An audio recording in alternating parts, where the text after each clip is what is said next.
Hello friends, आज मैं आपको 2024 का सेट 7 समझाऊंगी और जो ये सेट 7 है वो आईबी सेट है। ठीक है, तो ये पार्ट 1 है जिसमें खंड आ और खंड आ में 20 क्वेश्चन है, उसके बाद 21 क्वेश्चन की इसमें ठीक है कंप्लीट करेंगे।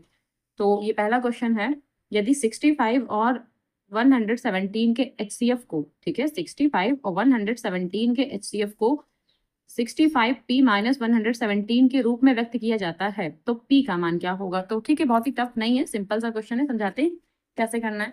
देखिए, सबसे पहले हमें क्या बोला है कि 65 और 117, ठीक है, और इसका एचसीएफ, तो एचसीएफ कैसे निकालते हैं, एचसीएफ हम ऐसे निकालते हैं। अब इसको 5 से कट करते हैं तो 5 एकम 5 और 5 तीन 15, ठीक है, फिर ये 13 से ही पूरा पूरा कट हो जाएगा। इसका मतलब जो इसके फैक्टर आए हैं 5 गुणे 13, ठीक है।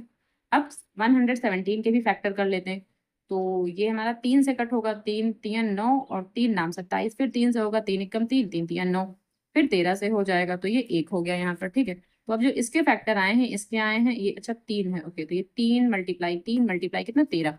तो अब जो इन दोनों का जो एचसीएफ आया है, ठीक है, तो एचसीएफ जो आया वो कितना आया, ये 13 ही तो आया, क्योंकि 13 ही तो मैचिंग हो रहा है। तो जो एचसीएफ आया वो 13 है, तो यहाँ पर क्या लिख देंगे, एचसीएफ इज इक्वल्स टू क्या, 13। ठीक, जब एचसीएफ 13 आ गया, लेकिन हमें क्या बोला था, हमें कहा है कि 65p माइनस 117 के रूप में इस एचसीएफ को व्यक्त किया गया, यानी कि इनका जो एचसीएफ है वो 65p माइनस 117 है, लेकिन हमारा जो एचसीएफ है वो 13 है। तो एचसीएफ जो दोनों है हमको इक्वल कर देंगे, तो क्या, इसका मतलब 65p minus 117 is equal to कितना, 13, ठीक है, ये एक इक्वेशन बन गई। अब 65p इज इक्वल्स टू 13 और ये यहाँ जाएगा तो पॉजिटिव में 117 बन जाएगा, तो 65p इज इक्वल्स टू, इनको जोड़ेंगे तो 130 आ जाएगा, तो p इज इक्वल्स टू क्या, 130, और ये 65 बटे में आ जाएगा, कट कर देंगे, 2 टाइम पे कट हो जाएगा। इसका मतलब जो p की वैल्यू आ रही है वो क्या, 2 आ रही है यहाँ पर, तो इसका फिर जो ये बी ऑप्शन है ये सही हो जाएगा, ठीक है। अब क्वेश्चन नंबर 2 है कि 2 tan 45 upon 1 plus tan square 45 का मान होगा। अब हम जानते हैं कि 45 की वैल्यू क्या 1 होती है, तो यहाँ पर सीधी सी बात है, क्या लिखेंगे, 2 लिखेंगे, ठीक है, 2 लिखेंगे। और tan 45 की वैल्यू क्या, अच्छा पहले एक बार क्वेश्चन लिख ही लेते हैं, 2 tan 45 अपॉन में 1 प्लस tan स्क्वायर 45 ये लिख रखा है, ठीक है। यहाँ 2 लिखेंगे, मल्टीप्लाई यहाँ 1, भाई ये tan 45 की वैल्यू तो 1 होती है, यहाँ 1 प्लस और tan स्क्वायर 45, इसका मतलब 1 का स्क्वायर, क्योंकि tan 45 की वैल्यू 1 होती है, उसका स्क्वायर कर देंगे। तो यहाँ से क्या, 2 की जब 1 से मल्टीप्लाई 2 आ जाएगा 1, और जब यहाँ 1 का स्क्वायर तो 1 ही तो रहेगा, तो 1 और 1 मिला के फिर से 2 हो जाएंगे, कट कर देंगे 1 आ जाएगा, ठीक है। तो जो इसका आंसर है सेकेंड वाले का, ठीक है, इसका फिर ये सी ऑप्शन ये सही हो जाएगा, ठीक है। अब जो क्वेश्चन नंबर 3 है, इसका 15, 18 और 24 का लासा ज्ञात कीजिए। मुझे लगता है लासा तो सबको ही लगा ही देगा, फिर भी मैं चलिए कर ही देती हूँ इसको। जो नंबर, अच्छा ये 3 है, ओके, नंबर जो 3 है 15, 18 और क्या है 24, इसका लासा हमें निकालना है।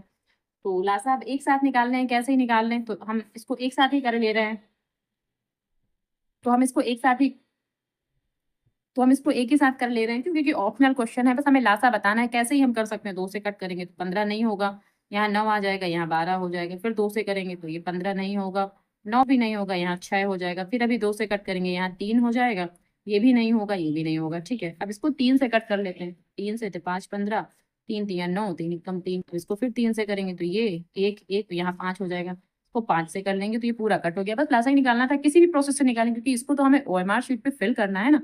तो बस 2 × 2 उसके बाद 3 × 3 × 5, ठीक है, 5 हो गया, 2 दूनी 4 दूनी 8, यहाँ तक 8 हो गया, 3 3 9, यहाँ 9 हो गया, और यहाँ 5 हो गया, ठीक। तो 9 पन्ने 45, यहाँ 45 हो गया, और यहाँ 8 से मल्टीप्लाई कर देंगे, 8 5 40, और 8 चौके 32, 32 में 4 जोड़ेंगे तो 36, यानी कि 360 आंसर आ रहा है। तो बस हो गया हमारा आंसर, इसका क्या, डी ऑप्शन इसका सही हो जाएगा, क्या 360, ठीक है। अब इसका क्वेश्चन नंबर 4 है 148 अपॉन 185 का सरलतम रूप होगा, सरलतम रूप निकालना है, ठीक है। वैसे क्वेश्चन तो बहुत ही सिंपल है, लेकिन फिर भी कुछ लोग ना इसको गड़बड़ कर देते हैं। क्यों गड़बड़ कर देते हैं, क्योंकि उनको यही नहीं समझ में आता ना कि इसको हमें किस संख्या से कट करना है। तो ये जानने का सबसे अच्छा तरीका मालूम है क्या होता है, कि हमको इन दोनों संख्याओं को किससे कट करना है एक साथ, और जल्दी हो जाए, ठीक है। अब देखिए, यहाँ अगर आप काटने इसको बैठेंगे तो कैसे होगा, अगर 2 से कट करेंगे ये संख्या तो हो रही, लेकिन ये नहीं हो रही। अब अगर 3 से कट करेंगे, ठीक है, तो 3 से फिर ये संख्या नहीं हो पा रही है, और ना ही ये संख्या हो पा रही है। तो फिर अब हमें ये समझ में नहीं आता ना कि हम किस संख्या से कट करें। भाई 5 से अगर इसको कट भी कर देते तो 5 से ये नहीं कट हो पा रही। तो जब ये नहीं समझ में आता है किस संख्या से कट करें, तो उसका सबसे अच्छा तरीका ये है, इसके फैक्टर कर लो और इसके फैक्टर कर लो, ठीक है। तो इसके फैक्टर अगर हम करेंगे तो कितना आ जाएगा, 2 से करते हैं पहले, 2 सत्ते 14, और 2 चौके 8, फिर 2 से करते हैं, 2 तियां 6, 2 सत्ते 14, यहाँ पर क्या आ गया 37, यहाँ 1 हो गया। ठीक, अब इसके भी फैक्टर कर लो, 185, यहाँ क्या 5 से लिखेंगे, तो 5 तियां 15 और 3 बचेगा 35, 5 सत्ते 35, यहाँ पर भी क्या आ गया 37 आ गया, तो यहाँ पर ये 1 हो जाएगा। ठीक है, अब जब हमने इसके फैक्टर कर लिए तो हमें ये पता चल गया कि जो कॉमन संख्या है हमारी वो 37 है। ठीक है, कॉमन संख्या हमारी 37 है दोनों में, बस 37 को कट करना है, 37 से ही दोनों को कट करना है, और आंसर भी हमें पता है क्या आएगा। यहाँ पर क्या बचा, 37 को छोड़ दें तो यहाँ क्या बचा 4, तो यहाँ 4 लिख देंगे। ठीक है, यहाँ पर क्या लिख देंगे 4, और यहाँ 37 को अगर छोड़ दें तो यहाँ क्या बचा 5, तो यहाँ पर आप सीधे 5 लिख दीजिए, वो काम खत्म हो गया। तो क्या 4/5 इसका ये आंसर आ जाएगा। ओके, तो यहाँ इसका 4 का फिर ये ए ऑप्शन ये सही हो जाएगा 4/5। ठीक है, अब इसका क्वेश्चन नंबर 5 है, पी के किस मान के लिए समीकरण 3x - y + 8 = 0 और 6x - py = 16 संपाती रेखाएं निरूपित करती हैं। ठीक है, तो इसमें संपाती रेखाएं निरूपित करती हूँ तो फिर इस समीकरण और इस समीकरण दोनों से हमें क्या p का मान ज्ञात करना है, जो p लिखा हुआ है इसकी वैल्यू हमें फाइंड आउट करनी है। ठीक है, तो चलिए फिर लगाते हैं इस क्वेश्चन को, ये नंबर 5 है, और ये कैसे करेंगे, सबसे पहले 3x - y + 8 = 0 ये लिख लेंगे, और जो दूसरी समीकरण है वो 6x - py = 16। अब संपाती रेखाओं के लिए हम क्या जानते हैं कि a1/a2 बराबर b1/b2 बराबर c1/c2। ठीक है, संपाती रेखाओं के लिए ये होता है। तो अगर a1 ये है और ये a2 है, तो अगर हम लिखें 3/6 बराबर b1/b2, अच्छा b1 क्या लिखेंगे, इस y के आगे क्या है माइनस का 1, भाई कुछ नहीं होता है तो हम 1 मानते हैं, तो फिर यहाँ तो माइनस का 1 है, और यहाँ क्या है y के आगे माइनस का p, तो ये क्या हो गया, ये b1 हो गया और ये b2 हो गया, -1/- का p। तो बस इतने से ही काम चल जाएगा, यहीं से मान निकल आएगा। ठीक है, तो बस इतना ही कर लेंगे सॉल्व। अब 3 एकम 3, 3 दूनी 6, ये भी कट हो गया, यहाँ आ गया 1/2 और यहाँ आ गया 1/p। p यहाँ मल्टीप्लाई करेगा 2 यहाँ मल्टीप्लाई कर जाएगा। ठीक है, तो p बराबर कितना है 2 हो जाएगा। अब p का आंसर 2 हो गया, तो इसका 5वें का ये जो बी ऑप्शन है ये सही हो जाएगा। ठीक है, अच्छा संपाती रेखाएं किसे कहते हैं, मैं आपको पहले भी समझा चुकी हूँ कि अगर कोई एक रेखा ये बनी हुई है और उसी के ऊपर एक और रेखा बना दी जाए, मान लीजिए यहाँ से एक रेखा बिल्कुल इसी के ऊपर बना दी गई और इससे थोड़ी सी लंबी है या उतनी ही बराबर की हो सकती है, या थोड़ी सी लंबी या थोड़ी सी छोटी, कुछ भी हो सकता है। जब एक रेखा के ऊपर कोई दूसरी रेखा बना दी जाए तो उसे ही संपाती रेखाएं कहते हैं। ठीक है, मान लीजिए कोई रेखा पहले से बनी है और छोटी सी रेखा एक बीच में बना दी गई, ये वाली, तो ये दोनों रेखाएं, एक ये बड़ी रेखा और ये छोटी रेखा, इन दोनों रेखाओं को ही संपाती रेखाएं कहते हैं। ठीक है, तो इसका आंसर क्या 2 आ जाएगा। इसका क्वेश्चन नंबर 6 है, यदि 3x + 2py = 2 है और 2x + 5y + 1 = 0 द्वारा निरूपित रेखाएं परस्पर समांतर हैं तो p का मान ज्ञात कीजिए। अब परस्पर समांतर रेखाएं बताना है, तो परस्पर समांतर रेखाओं के लिए प्रतिबंध क्या होता है हम जानते हैं। अच्छा पहले तो रेखाएं लिख लेते हैं कि हमें क्या क्या दे रखा है, और यहाँ दिया है, ठीक है, ये हमको दे रखा है। तो समांतर रेखाओं के लिए हम जानते हैं कि a1/a2 बराबर यहाँ b1। ठीक है, तो b1/b2 is not equals to c1/c2। जब ऐसी कंडीशन बनेगी, ठीक है, जब कुछ ऐसी कंडीशन बनेगी तब ये रेखाएं कैसी समांतर रेखाएं होती हैं। और समांतर रेखाएं हम किन्हें कहते हैं, जब दो रेखाएं ऐसे बनी हुई, एक रेखा यहाँ एक रेखा यहाँ, और इन्हें आगे बढ़ाने पर कभी कहीं नहीं मिलती है। ठीक है, इनको आगे बढ़ाने पर ये कभी कहीं एक दूसरे को कट नहीं करती, तो ये समांतर रेखाएं होती हैं। तो हमें क्या निकालना है, हमें इस p की वैल्यू निकालनी है, इस p की। ठीक है, तो बस a1/a2, तो यहाँ क्या लिखेंगे 3/2 बराबर b1/b2। अब b1 की जगह क्या पूरा 2p लिखेंगे, 2p/p2 की जगह क्या 5 लिख देंगे। अच्छा इसमें c1/c2 लिखने की जरूरत ही नहीं पड़ेगी, ठीक है, क्योंकि यहीं से हमें p का मान मिल जाएगा। तो अब 5 यहाँ मल्टीप्लाई, 5 3 15 और 2 की मल्टीप्लाई 2 से यानी कि 4, तो जो p का मान आ जाएगा वो 15/4 आ जाएगा। ठीक, तो फिर इसका 6 का जो ये ए ऑप्शन है ये सही हो जाएगा, क्या 15/4। अब क्वेश्चन नंबर 7 है, यदि 15 cot थीटा बराबर 8 तो साइन थीटा का मान होगा। ठीक है, 15 cot थीटा की वैल्यू हमें 8 दे रखी है और साइन थीटा का मान हमें निकालना है। तो ठीक है, बहुत ही सिंपल सा क्वेश्चन है। क्वेश्चन नंबर ये कौन सा है, 7 है। ओके, तो 15 cot theta is equals to क्या 8।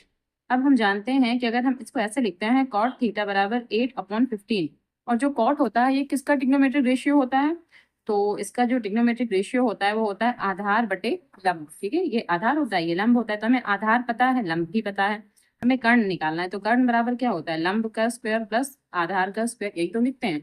और यहाँ पर भी कर्ण का स्क्वायर ही होता है, तो लंब का स्क्वायर यानी कि 15 का स्क्वायर, और आधार कितना 8, तो यहाँ पर क्या 8 का स्क्वायर, 15 का स्क्वायर 225 और 8 का स्क्वायर कितना 64 हो जाएगा। तो अब इनको जोड़ देंगे तो यहाँ 9 हो जाएगा, यहाँ 8 हो जाएगा, यहाँ 2 लिखा रहेगा। जो कर्ण है यहाँ जो स्क्वायर हटेगा तो यहाँ रूट ऑफ बन जाएगा। तो के बराबर कितना 17, और ये 17 का वर्गमूल होता है, 289 17 का वर्गमूल होता है। ठीक है, के आ गया हमारे पास। और हमें क्या निकालना था, हमें निकालना था साइन थीटा। और साइन का जो ट्रिग्नोमेट्रिक रेशियो होता है वो हम जानते हैं कि लंब बटे कर्ण होता है। और लंब लंब क्या है 15 है, तो लंब 15 हो गया। और कर्ण हमने अभी अभी निकाला 17, तो यहाँ पर बटे में 17 लिख देंगे, बस 15 बटे 17 इसका आंसर हो जाएगा। तो सातवें का ये, अच्छा इसमें ए ऑप्शन और ये डी दोनों ही ऑप्शन इसमें सेम लिखे हुए हैं, तो इसमें से कोई भी एक ऑप्शन सही हो सकता है और एक ऑप्शन मिसप्रिंट छपा हुआ है। ठीक है, ये वाला और ये वाला दोनों में से कोई एक ऑप्शन सही होगा और एक मिसप्रिंट छपा हुआ है। तो चलिए इसको छोड़ते हैं, क्वेश्चन नंबर 8 पे आते हैं कि एबीसी और XYZ तो समरूप त्रिभुज हैं। ये दोनों त्रिभुज कैसे हैं, समरूप त्रिभुज है। कोण ए 75 है, कोण वाई है 57, तो सी का मान ज्ञात करना है। तो चलिए आपको बताते हैं कैसे लगाना है। ये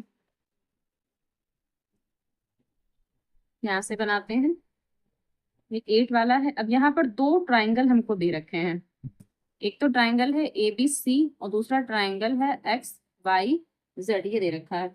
और कोण ए दिया है हमें, ये वाला कोण है 75, ये वाला। ठीक है, और y जो है y, ये वाला एंगल है y हमको दिया है 57। ठीक है, हमको निकालना है C, हमको ये वाला एंगल निकालना है। ठीक, अब हम जानते हैं कि जब दो त्रिभुज समरूप होते हैं ना, तो जो उनके एंगल होते हैं ना वो भी इक्वल हो जाते हैं। अगर ये हमारा 57 है तो इसका मतलब ये भी तो 57 होगा, ये वाला एंगल ये भी 57 होगा, इसको हमने यहाँ पे लिख दिया है। तो अब इस त्रिभुज में हमें ये पता है, ये पता है, ये वाला आराम से निकाल सकते हैं। कैसे, 180 में से इन दोनों को जोड़ के घटा देंगे, तो 7 5 12 का 2 और 7 5 12 और 1 13। अब 180 से 132 घटा लेंगे तो 10 में 2 गया तो 8 बचेगा, 7 7 में 3 गया तो 4 बचेगा। इसका मतलब क्या 48 डिग्री आ रहा है। तो 8वें का ये फिर बी ऑप्शन ये सही हो जाएगा। ठीक, अब क्वेश्चन नंबर 9 है बिंदु M, जो बिंदु M है -3 और 4 है, की मूल बिंदु से दूरी होगी। तो जब भी हमें मूल बिंदु से दूरी पूछेंगे तो दूरी वाला फार्मूला लगाएंगे यहाँ पर। ठीक है, अच्छा दूरी वाला फार्मूला क्या होता है, डी बराबर क्या होता है x2 माइनस x1 का होल स्क्वायर, ठीक है, प्लस y2 माइनस y1 का होल स्क्वायर। लेकिन जब दूरी वाला फार्मूला लगाते हैं तो क्या लगाते हैं, सीधे x का होल स्क्वायर प्लस y का होल स्क्वायर, ऐसे जब मूल बिंदु से दूरी वाला फार्मूला लगाते हैं। ठीक है, तो x का होल स्क्वायर और y का होल स्क्वायर, और इसमें x क्या है -3 और जो 4 और जो y है वो 4 है, तो -3 का होल स्क्वायर और प्लस 4 का होल स्क्वायर।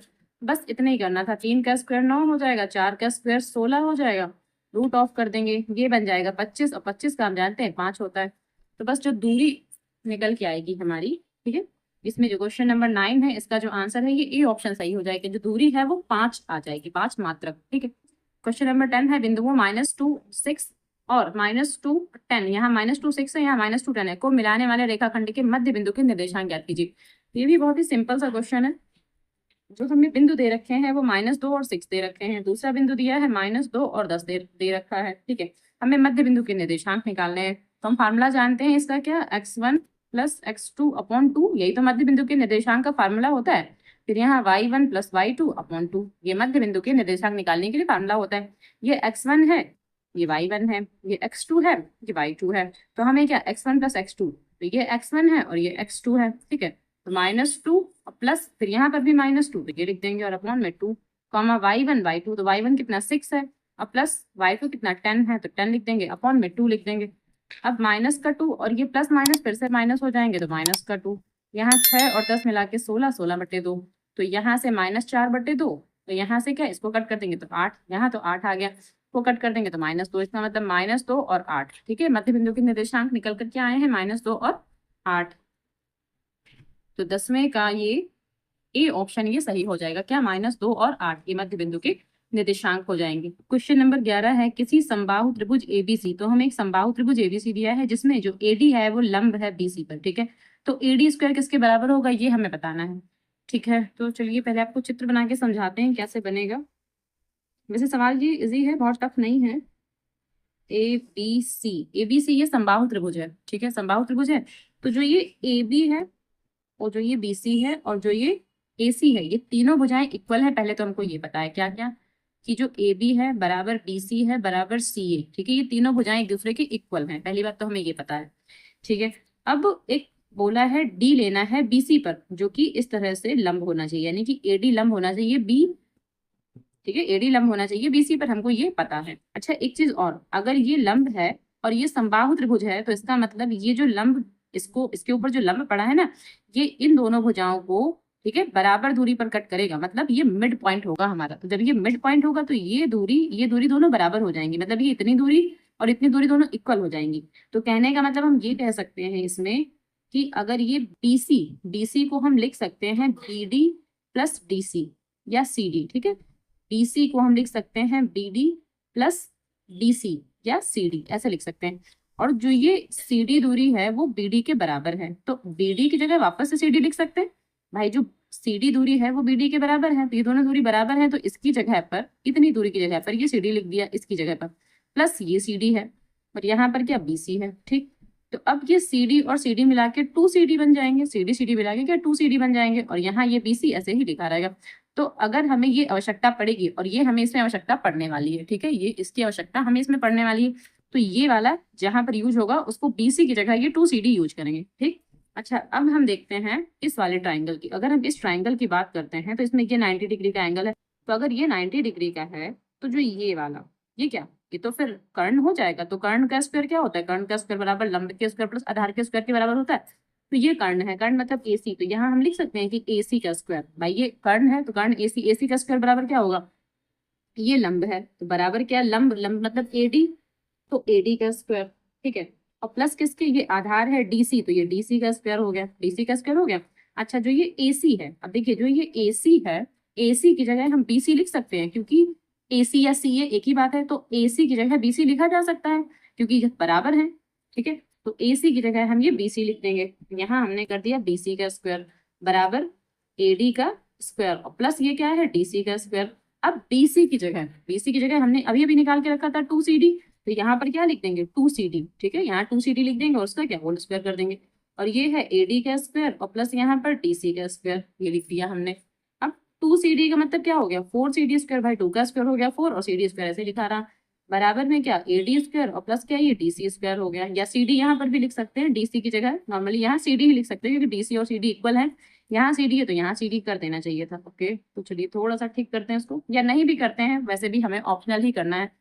तो यहाँ 4CD का स्क्वायर हो गया और माइनस में ये क्या CD का स्क्वायर हो जाएगा, यहाँ क्या AD का स्क्वायर हो जाएगा। तो अगर 4CD स्क्वायर से 1CD स्क्वायर घटा लेंगे तो 3CD स्क्वायर बचेगा, तो यहाँ 3CD स्क्वायर और ये AD स्क्वायर। हमें AD स्क्वायर का मान पूछा था, तो AD स्क्वायर का मान क्या आ रहा है 3CD स्क्वायर, तो यहाँ इसका 11 का ये D ऑप्शन सही हो जाएगा, क्या 3CD स्क्वायर, ठीक है। तो आई होप मैंने आपको समझा पाया हो अच्छे से और आपको समझ में आया हो, ठीक है। तो क्वेश्चन नंबर 12 है इसका, त्रिभुज ABC के शीर्षों के निर्देशांक। अब त्रिभुज कोई ABC है, ठीक है, उसके जो शीर्ष हैं उनके निर्देशांक हमको दिए हैं 7 5 5 7 -3 और 3। यदि BC का मध्य बिंदु D है, तो जो BC है उसका मध्य बिंदु D है, तो AD की माप होगी, ठीक है। अब चित्र कुछ इसी तरह का बनेगा, लेकिन ठीक है, चित्र तो कुछ इसी तरह का बनेगा, लेकिन हमको ये नहीं पता है कि समबाहु है त्रिभुज कैसा है, वैसे उससे मतलब भी नहीं है हमें। तो ये तो हमने यहाँ पर 11वां लगा दिया, अब यहाँ लगाते हैं 12वां। तो 12वें में क्या है, एक त्रिभुज है, ठीक।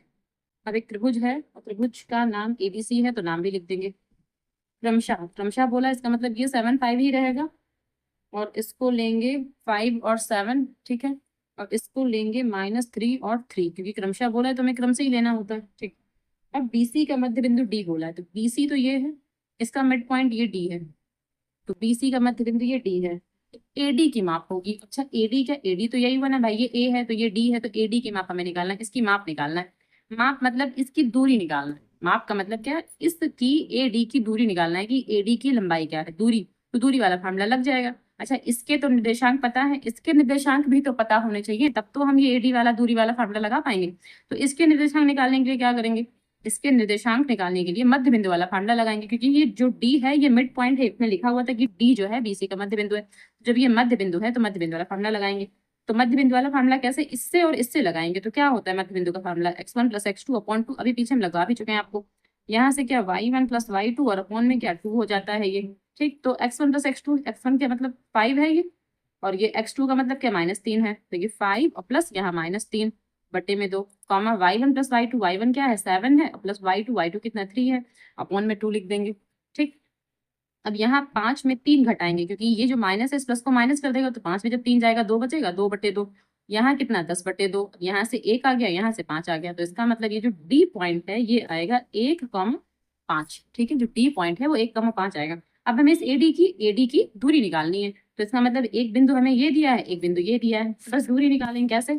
सबसे पहले जो ए बिंदु है वो 7,5 लिखा है, और जो डी बिंदु है वो क्या लिखा है, कॉमा लगा लेते हैं, जो डी बिंदु है 1 और 5 लिखा हुआ है, ये डी बिंदु हो गया। बस हमें दूरी निकालना है, दूरी वाला फार्मूला लगा देंगे, क्या होता है x2 माइनस x1 का whole square plus y2 minus y1 का होल स्क्वायर। ठीक है, अच्छा तो x2 क्या है, x2 हमारा ये 1 है, ये जो 1 लिखा हुआ है ये x2 है, तो 1 माइनस, और x1 क्या है ये 7 है, तो 1 माइनस 7 का होल स्क्वायर प्लस यहाँ प्लस है बीच में y2 क्या है ये 5 है, तो 5 माइनस, ये यहाँ पर भी 5 है, 5 माइनस 5 का होल स्क्वायर। अब 7 में से अगर 1 घटाएंगे तो कितना बचेगा, -6, तो -6 का होल स्क्वायर, और यहाँ 5 में 5 क्या 0, तो 0 से मतलब ही नहीं है। ठीक है, यहाँ क्या 6 का स्क्वायर 36, और अगेन जब इसका रूट ऑफ निकालेंगे तो 6 आ जाएगा, तो इसका मतलब है इसका 12वें का ये सी ऑप्शन सही हो जाएगा, 6 मात्रक, 6 मात्रक। ठीक है, अब इसमें क्वेश्चन नंबर 13 है कि sec थीटा बराबर 2 है तो थीटा का मान होगा। तो हम जानते हैं कि जो sec थीटा होता है 2 किसके लिए होता है, 60 डिग्री के लिए होता है। तो अगर आपको ये मान याद नहीं तो याद कीजिए, वैसे इसका एक तरीका और है कि cos थीटा, ठीक है, cos थीटा बराबर होता है 1 sec थीटा, ये हम जानते हैं। ठीक है, तो cos थीटा बराबर क्या होता है 1 और sec थीटा की जगह क्या 2 लिख देंगे, क्योंकि sec थीटा की वैल्यू 2 की, तो 1/2 cos में किसका मान होता है 60 डिग्री का होता है। तो चाहे आप यहाँ से याद कर लीजिए या वहां से याद कर लीजिए, दोनों एक ही है। ठीक, अब इसका 14 नंबर है cosec square theta minus cot square theta. ठीक है, ये ब्रैकेट में है और दूसरे ब्रैकेट में है 1 माइनस कॉस स्क्वायर थीटा, इसका मान होगा, तो इसका मान हमें बताना है। तो चलिए सॉल्व कर देते हैं। क्या है ये cosec square theta minus cot square theta, और दूसरे ब्रैकेट में है 1 माइनस कॉस स्क्वायर थीटा, ये लिखा हुआ है। तो कॉसेक स्क्वायर थीटा को हम क्या लिख सकते हैं 1/sin square theta, minus cot square theta को लिख सकते हैं कॉस स्क्वायर थीटा, बटे में क्या साइन स्क्वायर थीटा, ये लिख सकते हैं। और यहाँ 1 माइनस कॉस स्क्वायर थीटा भी ऐसे ही लिखा रहने देंगे।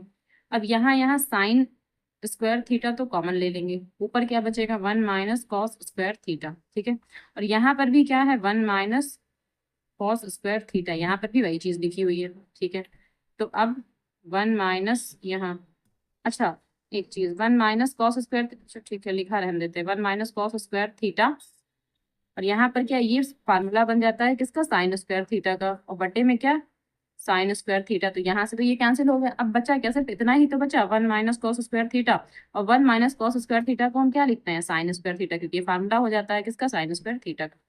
तो मे बी इसका आंसर साइन स्क्वायर थीटा आना चाहिए 14वें का। फिर ये हाँ इसमें है डी ऑप्शन में है कि जो है साइन स्क्वायर थीटा, इसका आंसर आ रहा है। ठीक है, अब इसका 15 नंबर है एक लंबवृत्तीय बेलन के आधार का क्षेत्रफल। अब आधार का क्षेत्रफल ये दे रखा है, लंबवृत्तीय बेलन के आधार का क्षेत्रफल दे रखा है, तो उसके आधार की त्रिज्या होगी, तो हमें आधार की त्रिज्या बतानी है। ठीक है, तो आधार का क्षेत्रफल, आधार का क्षेत्रफल, और आधार का क्षेत्रफल कितना दे रखा है हमको 9 पाई। ठीक है, 9 पाई दिया हुआ है, और आधार का क्षेत्रफल होता है कितना है पाई आर स्क्वायर, यही तो होता है आधार का क्षेत्रफल पाई आर स्क्वायर, और यहाँ लिखा हुआ है 9 पाई, तो पाई से पाई कैंसिल हो जाएगा, तो आर बराबर 9, अच्छा आर स्क्वायर है तो फिर आर बराबर √9 मतलब ये 3, तो जो त्रिज्या है वो 3 सेंटीमीटर आएगी, यानी कि 15वें का ये ए ऑप्शन सही हो जाएगा कि त्रिज्या जो है 3 सेंटीमीटर आएगी। अच्छा इसमें कंफ्यूज मत होना इस क्वेश्चन में, क्योंकि इसमें लिखा है एक लंबवृत्तीय बेलन के आधार का क्षेत्रफल, लंबवृत्तीय बेलन लिखा है लेकिन आधार का क्षेत्रफल मतलब पूछा क्या था हमको, तो ये बेलन है इसका ऊपरी भाग ये आधार तो ये गोल होता है ना। ठीक है, तो इसका पूछा था, इतने पोर्शन का पूछा है इन्होंने कि आधार का क्षेत्रफल इतना दे रखा है तो त्रिज्या बताइए, तो ये चीज हमें दे रखी, इसका क्षेत्रफल दे रखा है, तो कंफ्यूज मत होइएगा इसमें, आप ये फार्मूला मत लगा दीजिएगा आयतन वाला, या फिर ये भी मत लगा दीजिएगा वक्र पृष्ठ वाला कि बेलन का वक्र पृष्ठ होता है तो ये लगा दें, या फिर बेलन का आयतन ये लगा दें, नहीं ये दोनों फार्मूले यूज नहीं होंगे। आधार का क्षेत्रफल पूछा है, ठीक है, तो क्षेत्रफल हमारा पाई आर स्क्वायर ही होता है। अब इसका क्वेश्चन नंबर 16 है 4 सेंटीमीटर त्रिज्या वाले वृत्त के अंतर्गत खींचे जा सकने वाले वर्ग का क्षेत्रफल होगा। तो 4 सेंटीमीटर त्रिज्या वाला कोई वृत्त है और उसके अंतर्गत कोई वर्ग बनाना है, उसका हमें क्षेत्रफल बताना है। ठीक, तो नंबर 16 है, यहाँ पर लगाते हैं नंबर 16 है और 16 में क्या है कि 4 सेंटीमीटर त्रिज्या, तो जो त्रिज्या हमें दे रखी है वो 4 सेंटीमीटर है। तो सबसे पहले एक वृत्त ही बना लेते हैं और वृत्त हमें क्या दे रखा है 4 सेंटीमीटर। तो ये है 4 सेंटीमीटर त्रिज्या वाला कोई वृत्त। अच्छा, और इसमें क्या है, इसके अंतर्गत एक हमें वर्ग बनाना है। तो वर्ग हम कुछ ऐसे बना ले, वर्ग, ये हमने वर्ग बना लिया। अब जब ये त्रिज्या 4 है यहाँ टच कर रही, तो ये त्रिज्या भी तो 4 है, ये भी तो यहाँ टच कर रही है। ये त्रिज्या भी तो 4 है, ये भी तो यहाँ पर टच कर रही है। ठीक है। अब अच्छा, ये पूरा तो विकर्ण बना रहा है, ये पूरा विकर्ण बन रहा है और हम वर्ग का विकर्ण जानते हैं। वर्ग का विकर्ण, वर्ग का विकर्ण होता है भुजा गुणे रूट 2। ये वर्ग का विकर्ण होता है, ये फार्मूला होता है। वर्ग का विकर्ण क्या होता है, भुजा गुणे रूट 2। अच्छा, तो भुजा गुणे रूट 2 तो ये हो गया। अब वर्ग का विकर्ण, और ये विकर्ण है कितना, ये विकर्ण 8 सेंटीमीटर होगा। क्यों 8 होगा, क्योंकि यहाँ से यहाँ तक तो ये त्रिज्या है, ये भी तो त्रिज्या है। तो जब ये 4 और ये 4, भाई ये व्यास भी तो कहलाएगा इसका। ठीक है, जो विकर्ण है ये इसका व्यास भी कहलाएगा। या फिर यूं कह लें कि ये त्रिज्या है, ये त्रिज्या 4 4 8 हो गई। या यूं कह लें ये व्यास है, तो फिर वर्ग का विकर्ण जो है ये व्यास है, तो ये 8 हो गया। और यहाँ पर क्या है, भुजा, और यहाँ क्या √2। तो अब जो ये √2 है अपॉन में आ जाएगा, तो 8 अपॉन √2, यानी कि भुजा को हम नॉर्मली अभी के लिए इतना लिख लेते हैं कि 8 अपॉन √2 ये हमारी भुजा है, हमने ये मान लिया। और हमें क्या निकालना था, हमें इसमें निकालना है कि वर्ग का क्षेत्रफल। ठीक है, क्या निकालना है, वर्ग का क्षेत्रफल। और वर्ग का क्षेत्रफल क्या होता है, भुजा का स्क्वायर। ठीक है, वर्ग का क्षेत्रफल यही होता है, भुजा का स्क्वायर। और भुजा कितनी हमने निकाली है, अभी अभी निकाली ना, 8√2। तो 8√2 का होल स्क्वायर कर देंगे। तो इसका मतलब 8√2 मल्टीप्लाई 8√2, 2 बार मल्टीप्लाई हो जाएगा। तो 8 8 64, और यहाँ 2 का 2 से, मतलब √2 का √2 से, ठीक है, तो 2 आ जाएगा। इसको कट कर देंगे तो 32 आ जाएगा। तो 32 आ रहा है इसमें। तो जो ये 16 का जो आंसर है ये क्या आएगा, 32 सेंटीमीटर स्क्वायर। ठीक है। अब इसका क्वेश्चन नंबर 17 है, निम्नलिखित सारणी से माध्य होगा। हमें इसका माध्य निकालना है, और माध्य प्रत्यक्ष विधि से भी लगा सकते हैं, क्योंकि इसमें कोई विधि तो पूछी नहीं और 1 नंबर का क्वेश्चन है। तो इसका आंसर यहाँ से करते हैं 17 का। ठीक है, सबसे पहले क्या, वर्ग अंतराल। तो वर्ग अंतराल है 3 से 5, फिर 5 से 7, 7 से 9, 9 से 11। उसके बाद वर्ग चिन्ह लिखना पड़ेगा। तो वर्ग चिन्ह क्या, यहाँ 4 है, यहाँ 6 है, 7 और 9 के बीच में कितना 8 आ जाएगा, तो 8 लिख देंगे। 9 और 11 के बीच में क्या 10 आ जाएगा। तो ये तो हमने वर्ग चिन्ह लिख लिया, यानी कि एक्स आई। ठीक है, इसी को हम लोग एक्स आई बोलते हैं। अच्छा, और हमें क्या बारंबारता, यानी कि एफ आई भी दे रखी है। एफ आई में क्या, यहाँ 4 है, यहाँ 2 है, यहाँ 1 है, और यहाँ क्या 3 है। अब एक्स आई एफ आई निकालना है। तो 4 चौके 16, 6 दूनी 12, 8 एकम 8 और 10 तियां 30। अब इन सबको जोड़ना है हमें। तो 6 तो 8, 8 16 का 6, 1 कैरी हो जाएगा, 1 1 2 1 3, 3 और 3 6, 66 हो जाएगा। और यहाँ इनको भी जोड़ते हैं, एफ आई को भी जोड़ना पड़ता है। 3 1 4, 4 2 6 4 10, तो यहाँ हो गया 10। अब 66 को 10 से जब हम डिवाइड करेंगे तो 6.6 आ जाएगा। बस हो गया हमारा आंसर। तो 17 का ये सी ऑप्शन 6.6 ये सही हो जाएगा। ठीक है। अब जो इसका 18 नंबर है, एक पासे को एक बार फेंका जाता है। तो एक पासा है, उसको एक बार फेंकेंगे तो एक अभाज्य संख्या के आने की प्रायिकता होगी। तो उसमें एक अभाज्य संख्या आ जाए। अच्छा, हम जानते हैं, देखिए ये नंबर है यहाँ पर 18। जब एक पासा है ये, और जब इसको हम फेंकेंगे ना, एक ही बार फेंका जा रहा है, तो उसमें या तो 1 आएगा, या तो 2 आएगा, या तो 3 4 5 6। ठीक है, इसमें से कोई एक नंबर आएगा जब हम फेंकेंगे। तो ये टोटल नंबर कितने हैं, टोटल नंबर तो 6 है। ठीक है, यानी कि जो कुल परिणाम है, तो कुल परिणाम कितने हैं, 6 हैं। अब हमें क्या प्राप्त करना है, हमें एक अभाज्य संख्या प्राप्त करना है। ये तो बोला है कि एक अभाज्य संख्या आने की प्रायिकता। इसमें से अभाज्य संख्या कौन कौन सी है, 2 3 और 5। ये जो 3 संख्याएं हैं, ठीक है, ये 3 संख्याएं 5 3 और 2, ये अभाज्य संख्याएं हैं। तो जो अनुकूल परिणाम है वो कितने हैं, 3 है, क्योंकि 1 2 3 3 संख्याएं हैं। और कुल कितने हैं, कुल 6 हैं, इसलिए 6 लिख देंगे। 3 कम 3 3 दूनी 6। तो इसका मतलब 1/2 आंसर आ जाएगा। तो इसका जो ये बी ऑप्शन है 18वें का, ये सही हो जाएगा। मतलब अभाज्य संख्या प्राप्त करने की जो प्रायिकता है वो 1/2 हो जाएगी। ठीक। अब क्वेश्चन नंबर 19 है, यदि किसी आवृत्ति वितरण का माध्य, अब हमें माध्य दे रखा है 20.5 और माध्यिका दे रखी है 21, तो उसका बहुलक होगा। तो बस फार्मूला लगा देंगे, और ये क्वेश्चन आपको इसमें जरूर देखने को मिलता है। ठीक है, तो ये 19वां नंबर है। अच्छा, इसका फार्मूला याद रखिए कि 3 माध्यक, माध्यक को ही माध्यिका बोलते हैं। तो 3 माध्यक 2 माध्य, ठीक है, 3 माध्य, तो यहाँ बराबर लगाएंगे 2 माध्य और प्लस बहुलक। हमें बहुलक ही निकालना है। तो माध्यक हमको दे रखा है, माध्यिका 21 दे रखी है। माध्यिका 21 है, मतलब माध्यक ही 21 दे रखा है। ठीक है, माध्यिका और माध्यक और माध्यिका एक ही चीज है। 2 इंटू माध्य, और माध्य हमें दे रखा है 20.5 प्लस बहुलक, बहुलक तो हमें निकालना ही है, ठीक। तो ये हो गया 63 और यहाँ से 2 पंचे 10, अब यहाँ 2 का 0 से करेंगे 0 ही आ जाएगा, तो एक और लिख देंगे जो कैरी लगा हुआ था, 2 दूनी 4, तो बस ये 41 आ गया प्लस बहुलक। अब 41 को 63 से घटा देंगे क्योंकि 63 माइनस 41 जब घटाएंगे तो यहाँ 2 और यहाँ भी 2, 22 आ रहा है बहुलक। तो फिर इसका ये 19वें का ये डी ऑप्शन ये सही हो जाएगा, ठीक है। अब 20 क्वेश्चन है, निम्नलिखित में से कौन सी किसी घटना की प्रायिकता नहीं हो सकती, मतलब कौन सी किसी भी घटना की प्रायिकता नहीं हो सकती। तो इसमें ए ऑप्शन है 4/3 और पहला ही ऑप्शन इसमें सही है। क्यों सही है? क्योंकि यहाँ 4/3 लिखा हुआ है। अब 4/3 का मतलब क्या है कि अगर इसको हम डिवाइड करते हैं तो यहाँ 1 पॉइंट समथिंग आएगा। भाई 3 को डिवाइड करेंगे तो 3 एक कम 3, ठीक है, एक बचेगा, पॉइंट लगाएंगे 0 बनेगा, ठीक। फिर 3 3 9, ठीक है, फिर से यहाँ पर एक बचेगा 3 3 9, तो यहाँ पर 1.33 आ रहा है, ठीक है। अच्छा, तो यहाँ तो 1.33 आ रहा है, दूसरे वाले में 2/3, तो दूसरा जब डिवाइड करेंगे तो पहले पॉइंट लग जाएगा। भाई 2/3 है, इसको अगर डिवाइड करेंगे तो पहले पॉइंट आएगा, भाई पहले पॉइंट लगाएंगे, तब तो तिछाक 18 लिखेंगे तो पहले पॉइंट आ गया। यहाँ पर एक है, एक से बड़ी संख्या आ रही है और यहाँ पर छोटी संख्या आ गई, ये तो एक है पूरा का पूरा, यहाँ पर भी एक छोटी संख्या ही आएगी क्योंकि डिवाइड करेंगे तो पहले तो पॉइंट लग जाएगा। जबकि हम जानते हैं कि जो प्रायिकता होती है कभी भी एक से बड़ी नहीं हो सकती, ठीक है, एक से बड़ी नहीं हो सकती और 0 से छोटी नहीं हो सकती। तो प्रायिकता हमेशा, ठीक है, अगर प्रोबेबिलिटी है तो वो हमेशा 0 से बड़ी या उसके बराबर होती है या फिर 1 से छोटी और उसके बराबर होती है। प्रायिकता हमेशा 0 और 1 के बीच में ही रहती है, उससे 1 से बड़ी नहीं हो सकती। और यहाँ जो पहला ऑप्शन है ये 4/3 दे रखा है, इसमें इसका मतलब ये है कि ये जो है संख्या बड़ी हो गई, ठीक है, संख्या 1 से बड़ी हो गई, तो इसका फिर ये ए ऑप्शन सही हो जाएगा। यही तो बोला था कि प्रायिकता नहीं हो सकती, तो ये प्रायिकता नहीं हो सकती किसी भी चीज की, ठीक है, किसी भी घटना की, तो इसका ए ऑप्शन ये सही हो जाएगा। अब खंड बा है और खंड बा में वर्णात्मक प्रश्न है। यहाँ 21 है, 21 में सभी खंड कीजिए लिखा हुआ है। तो का है यदि कॉट ए की वैल्यू दी है b/a तो सिद्ध कीजिए, हमें ये सिद्ध करना है, ठीक है। अगर कॉट ए की वैल्यू b/a दे रखी है, b/a दे रखी है तो हमें ये सिद्ध करना है। तो चलिए पहले इसको सॉल्व करते हैं। तो यहाँ लिखा हुआ है कॉट ए बराबर b/a, ये हमको दे रखा है और हमको ये सिद्ध करना है कि b sec a बटे में क्या है a cosec a, इसकी वैल्यू हमें 1 लेके आना है, ये हमें लेके आना है, ठीक है। तो जो ये लिखा हुआ है ना इसी को यहाँ लिखते हैं उठा के, क्या b sec a बटे में क्या है a cosec, ठीक है, a cosec a ये लिखा हुआ है।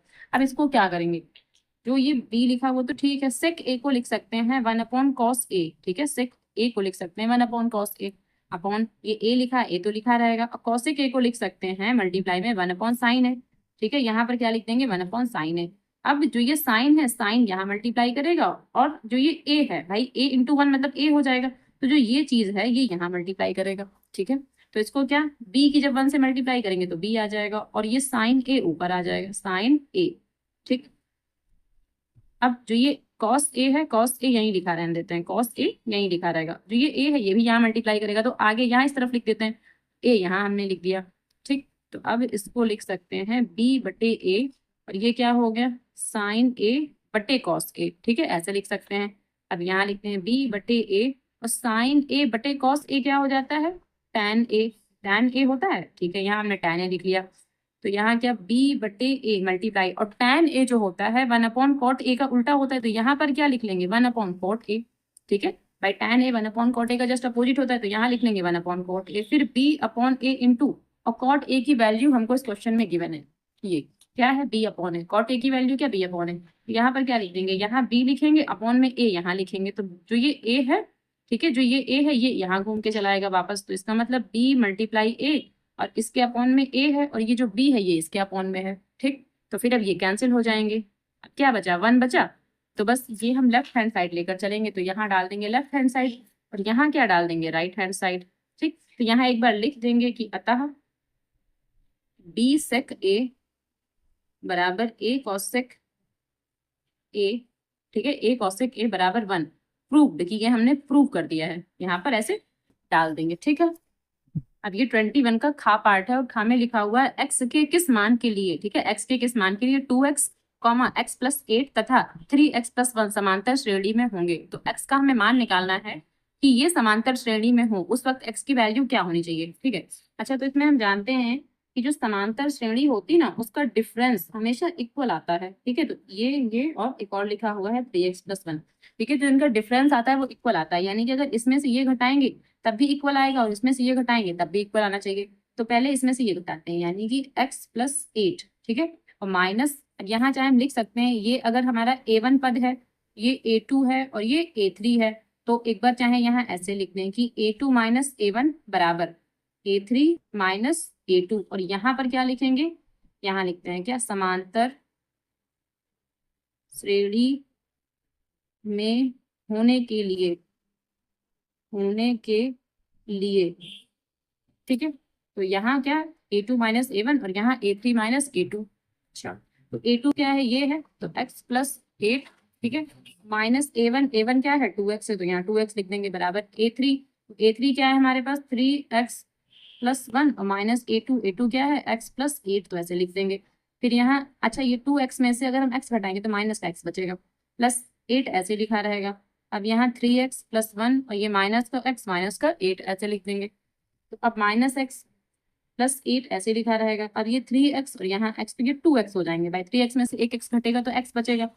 यहाँ 8 में से अगर हम एक घटाएंगे तो -7 बचेगा, तो यहाँ पर -7 लिखना था, -7। ओके, तो अब यहाँ माइनस का x तो ठीक है, ये जब इस तरफ आएगा तो -2x बन जाएगा, ये -7 ठीक है, ये 8 यहाँ जाएगा तो माइनस का बन जाएगा, ये -3x हो जाएंगे और यहाँ -15 हो जाएगा। ठीक, तो माइनस से माइनस कैंसिल हो गए, तो x बराबर 15/3, तो 3 बचे 15, x बराबर 5। ठीक है, जो आंसर आएगा वो x बराबर 5 आ जाएगा और ये हमारा आंसर हो जाएगा। ठीक है, अब 21 का ये गा पार्ट है कि सिद्ध कीजिए कि 2√3 एक अपरिमेय संख्या है। ठीक है, तो ये क्वेश्चन भी बहुत ही सिंपल होते हैं, लैंग्वेज लिखनी होती है थोड़ी सी, अप्रूव हो जाते हैं। तो चलिए मैं आपको बताती हूँ लिखकर इसको कैसे सॉल्व करना है। तो लिखेंगे कि माना, और जिस चीज को हमें मानना होता है ना, अगर इन्होंने बोला है कि 2√3 एक अपरिमेय संख्या है तो हम इसको परिमेय मानेंगे। तो माना 2√3 एक परिमेय संख्या है, इसमें बस थोड़ी सी लैंग्वेज ही लिखनी है, आपकी लैंग्वेज याद कर लीजिए, पेपर में आपके काम आएगा। ठीक, तो अब यहाँ क्या, a/b, भाई परिमेय संख्या माना है तो इसको परिमेय संख्या मानना भी तो पड़ेगा, तो ये लिख दिया। और जहाँ a व b कैसे हैं, सह अभाज्य हैं, सह अभाज्य हैं। ठीक है, सह अभाज्य हैं, तथा जो b है वो नॉट इक्वल्स टू 0 है, और a व b दोनों क्या है, पूर्णांक है। तो ये इसमें थोड़ी सी लैंग्वेज है जो आपको लिखनी ही लिखनी है। ठीक है, क्योंकि बिना लैंग्वेज के आप उसमें क्या लिखेंगे, तो ये हमने लैंग्वेज लिख दी यहाँ पर। अब अब जो ये 2 है ना, 2 यहाँ आ जाएगा, तो a/2b और ये √3 हो जाएगा। इसको इक्वेशन नंबर 1 मान लेते हैं।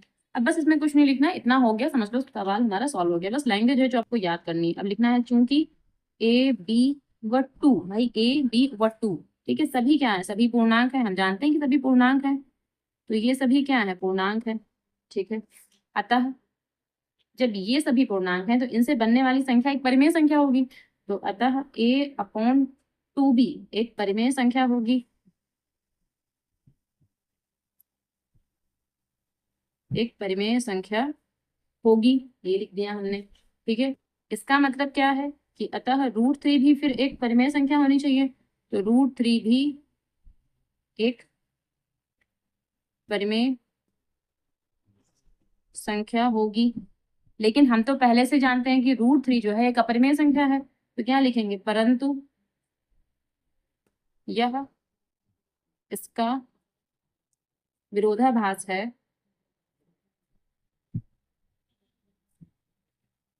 कि √3 एक अपरिमेय संख्या है।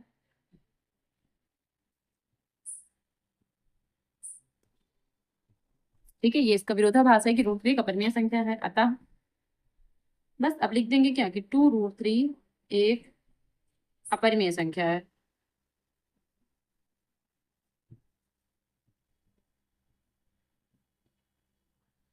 ठीक, बस इतना ही लिखना था और ये प्रूव हो गया। यहाँ पर प्रूफ डाल देंगे लास्ट में। अब 21 का ये घा नंबर है, एक घन का आयतन 729 घन सेंटीमीटर है। ठीक है, इसका संपूर्ण पृष्ठ क्षेत्रफल ज्ञात कीजिए। तो इसका संपूर्ण पृष्ठ क्षेत्रफल ज्ञात करना है। ठीक है, अभी तो क्वेश्चन सिंपल सिंपल है, चलिए मैं लगा दे रही हूँ उसको। यहाँ देखिए हमें क्या दे रखा है, घन का आयतन, तो दिया है घन का आयतन, और घन का आयतन हमको क्या दे रखा है 729, ठीक है, घन का आयतन दे रखा है। लेकिन घन का आयतन होता क्या है, भुजा की घात 3, भुजा की घात 3 ये घन का आयतन होता है 729, ठीक है। और यहाँ क्या 729, भुजा को हम चलिए x मान लेते हैं, तो x की घात 3, यहाँ क्या 729, ये लिख लिया हमने।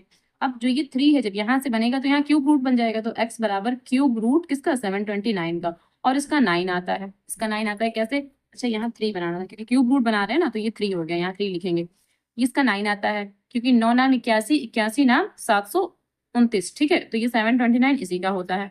अच्छा अगर आपको ये क्यूब रूट नहीं आता है, जैसे मैंने तो यहाँ पर लिख दिया कि 9 है इसका होता है, और अगर आपको नहीं आता है, ठीक है, वैसे तो आप याद कर लीजिए, क्यूब रूट भी याद कर लीजिए, 10 तक याद कर लीजिए क्यूब रूट, क्योंकि काम आते हैं पेपर में, ठीक।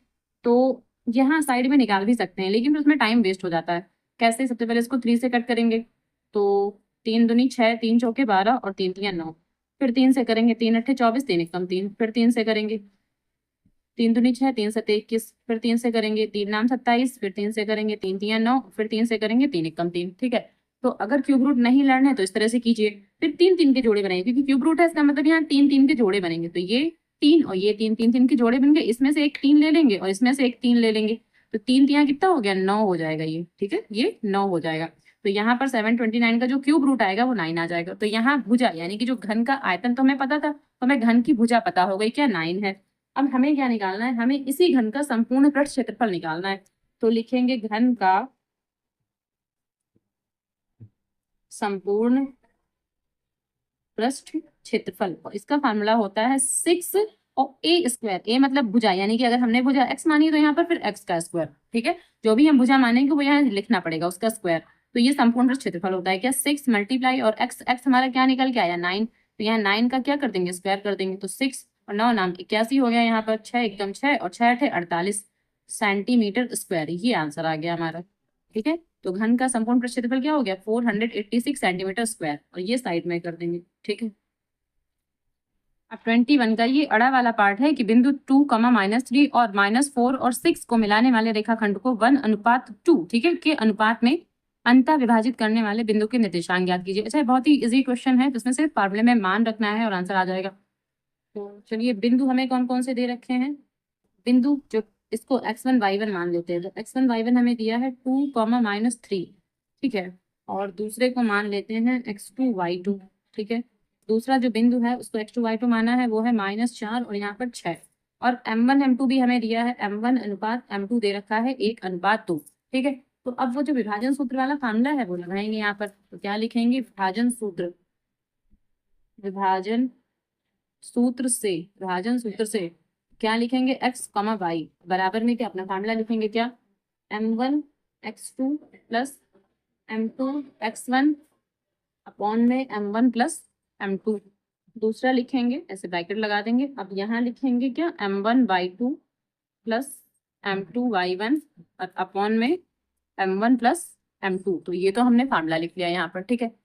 अब बस मान रख देना है और आंसर आ जाएगा। तो m1 के लिए 1 हो, ठीक है भाई, ये m1 के लिए 1 लिखेंगे, मल्टीप्लाई x2 और x2 के लिए -4 लिखेंगे, तो यहाँ -4 प्लस m2 के लिए क्या 2 लिखेंगे, और x1 के लिए क्या 2 लिख देंगे, तो यहाँ 2 लिखेंगे, अपॉन m1 m2 तो 1 + 2 लिख देंगे, ठीक, कॉमा। अब m1 फिर से वही 1 लिखेंगे, और y2 के लिए क्या 6 लिख देंगे, प्लस m2 और m2 के लिए 2 लिखेंगे, y1 के लिए क्या -3 लिख देंगे, तो -3, और अपॉन में फिर से यही 1 + 2, ठीक, इसको सॉल्व करेंगे तो -4 और यहाँ क्या +4 हो जाएगा बटे में 3, ठीक है, और यहाँ कितना 6, और यहाँ माइनस जो लगा हुआ है इस प्लस को माइनस कर देगा, तो 2 तियां 6 और बटे में क्या 3। अब यहाँ क्या ये 0 बन रहा है भाई, कैंसिल हो गया, तो 0 0 बटे 3, यहाँ पर भी कैंसिल हो गया 0 0 बटे 3, 0 बटे 3 मतलब क्या 0 आ जाएगा, तो दोनों ही 0 आ रहे हैं, ठीक है। तो यहाँ क्या लिख देंगे कि निर्देशांक बराबर निर्देशांक x, y बराबर क्या 0, 0, ठीक, ये आंसर हो जाएगा इसका, ओके। अब ये 21 का चा पार्ट है, निम्नलिखित आवृत्ति वितरण से माध्य ज्ञात कीजिए। तो हमें इसमें माध्य ज्ञात करना है, ठीक है। तो हमें वर्ग अंतराल दिया है और ये आवृत्ति वितरण भी दे रखा है, मतलब आवृत्ति हमें क्या क्या दे रखी है उसी को आवृत्ति वितरण बोलते हैं, तो हमें माध्य ज्ञात करना है। तो नॉर्मल प्रत्यक्ष विधि से लगा लेंगे, सिंपल और जल्दी हो जाएगा। तो चलिए करते हैं इसको। सबसे पहले क्या यहाँ पर टेबल बनाएंगे, तो यहाँ लिखेंगे वर्ग अंतराल, फिर क्या लिखेंगे वर्ग चिन्ह, और फिर क्या लिखेंगे, अच्छा वर्ग अंतराल, वर्ग चिन्ह, और वर्ग चिन्ह को xi बोलते हैं, फिर लिखेंगे बारंबारता। तो बारंबारता, ठीक है, तो बारंबारता को क्या बोलते हैं, fi बोलते हैं, और यहाँ लास्ट में xi fi ये लिख देंगे। ठीक है, अब बस वर्ग अंतराल हमारे पास क्या दिया है, 0 से 10, फिर यहाँ 10 से 20, फिर 20 से 30, और यहाँ 30 से कितना 40, फिर 40 से 50, इतना दे रखा है। और जो वर्ग चिन्ह है तो 0 और 10 के बीच में 5 आएगा, यहाँ 15 आ जाएगा, यहाँ 25 आएगा, यहाँ कितना 35, और यहाँ 45। और जो बारंबारता दे रखी है हमको, वो दे रखी है यहाँ 8, यहाँ 12, यहाँ 10, यहाँ 11, और यहाँ 9। अब इन दोनों की मल्टीप्लाई करके यहाँ लिख देंगे। तो 5 अट्ठे 40, और 12 और 15 की गुणा करेंगे तो 15 दूनी 30, 30 का 0, 15 एकम 15, 15 में 3 जोड़ेंगे तो 18, यानी कि 180 हो गया। और 25 की 10 से करेंगे 250, 35 की 11 से करेंगे 11 पचे 55, और 11 तिया 33, 33 में 5 जोड़ेंगे तो 38। ठीक है, और 9 पने 45, 45 का 5, 9 चौके 36, और 36 में 4 जोड़ेंगे तो 40, यहाँ 40 लिख देंगे। ठीक, अब इन सबको जोड़ना है, तो पहले इसको स्केल के द्वारा कंप्लीट कर लेते हैं, फिर आगे प्रोसेस करते हैं।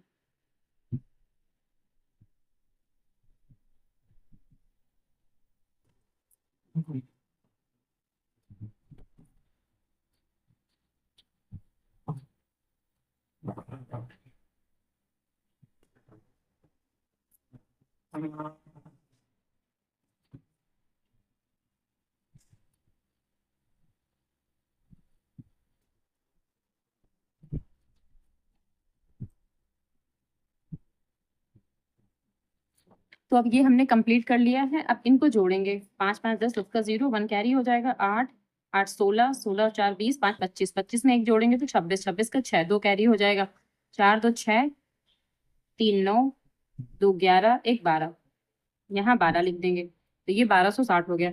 और हमें बारंबारता भी जोड़नी होगी, तो बारंबारता जोड़ेंगे, तो 8 और 2 10, और 1 11, 11 में 9 जोड़ेंगे तो 20, 20 का 0, 2 कैरी हो जाएगा, 1 1 2 1 3, और 3 में 2 जोड़ेंगे तो 5 हो जाएगा, यहाँ 50 आ रहा है। तो माध्य हम किस विधि से कर रहे हैं, प्रत्यक्ष विधि से, तो लिखेंगे प्रत्यक्ष विधि से, प्रत्यक्ष विधि से। ठीक है, तो माध्य लिखेंगे, माध्य x बार बराबर क्या हो जाएगा, sigma of f i x i, ये जो ये आया है ये sigma of f i x i है, बटे में क्या सिग्मा ऑफ एफ आई। तो sigma of f i x i चाहे यहीं पर लिख लेते हैं क्या, 1260 बटे में कितना, ये 50। ठीक है, तो अब ये कट हो जाएगा तो क्या बचेगा, 126 बटे 5। अब इसको कर देंगे भाग, तो 5 दूनी 10, 2 बचेगा, 26 हो जाएगा, 5 25, 5 दूनी 10, तो 25.2। ठीक है, तो ये माध्य हो जाएगा, यहाँ पर लिख देंगे माध्य x बार बराबर 25.2, ये आंसर हो जाएगा। ठीक है, तो ये पार्ट 1 में मैंने 21 तक कंप्लीट कर दिए हैं। अब पार्ट 2 में 22 से लेकर 25 तक बाकी के सवाल कंप्लीट करेंगे। और आपको अगर पार्ट 1 में कोई भी दिक्कत आ रही कहीं पर भी, तो आप एक बार हमें कमेंट करके बता दीजिए, हम आपको जो भी दिक्कत आ रही है उसको सॉल्व करेंगे। ठीक है।